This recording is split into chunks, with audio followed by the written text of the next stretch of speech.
అనిల్ గారు ఎప్పుడు కూడా జోవియల్గా ఉంటారు, ఎనర్జెటిక్గా ఉంటారు, హ్యాపీగా ఉంటారు, కూల్గా ఉంటారు, కోపమే రాదు అని అంటుంటారు. అనిల్ గారికి మాత్రమే తెలిసిన అనిల్ గారు యాక్చువల్గా ఎట్లుంటారు. కోపం రాకుండా ఉండదు. కోపం వచ్చినప్పుడు నేను ఏంటంటే చాలా క్లోజ్ సర్కిల్లోనే చూపిస్తా కోపం. నా బెస్ట్ ఫ్రెండ్ ఎవరు సాయి ఉన్నాడు, ఆడు బలైపోతాడు. బలైపోతాడా అంటే అతను మోస్ట్ కోపం విట్నెస్ చేసేది అతనే. అంటే ఫర్ ఎగ్జాంపుల్ ఏం చేస్తారు మీరు? ఏదన్నా అంటే వర్క్లో ఏదన్నా మనం అనుకునేది ఏదన్నా జరగకపోయినా ఫస్ట్ ఒకటి మీద లెట్అవుట్ అయిపోతే మిగతా వాళ్ళకి మీద వెళ్ళదు. పాపం తను బలవుతుంటాడు అప్పుడప్పుడు. ఇంకా చాలా లాంగ్ ఫ్రెండ్షిప్ కాబట్టి తను అర్థం చేసుకుంటాడు, సో ఏదో దీంట్లో ఉన్నాడు లేని. సో మ్యాక్సిమం చాలా తక్కువ వస్తుంది కోపం. సో అంటే మరి అంటే మరీ ఇక బేర్ చేయలేదు ఏదైనా జరిగితే తప్ప మ్యాక్సిమం కోపం అనేది అసలు ఇంపాసిబుల్.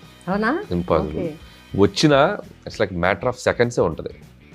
ఒక 10 seconds 15 seconds ఆ తర్వాత మళ్ళీ. బట్ మీకు కోపం వచ్చిన టైంలో మీ ఫ్రెండ్ పక్కన లేడనుకోండి, ఏం పరిస్థితి? లేడంటే ఏదో ఈ ఫోన్లు ఉన్నాయి కదా, ఫోన్ చేసి తిడతారా? నేను దీన్ని ఇలా అంటాం, దీన్ని ఇలా కొడతాం, ఏదో అంతే. ఎక్కడో చోట ఇదైపోయింది. నేనేం చేస్తానంటే కోపం వస్తే ఇమీడియట్గా నేను మ్యూజిక్ వింటాను. That is the best thing అనమాట. ప్రశాంతంగా కళ్ళు మూసుకొని కారులో కూర్చుంటాను. సో ఇళయరాజా గారి మ్యూజిక్ అంటే నాకు ప్రాణం. సో ఆ సాంగ్స్ పెట్టుకుంటాను.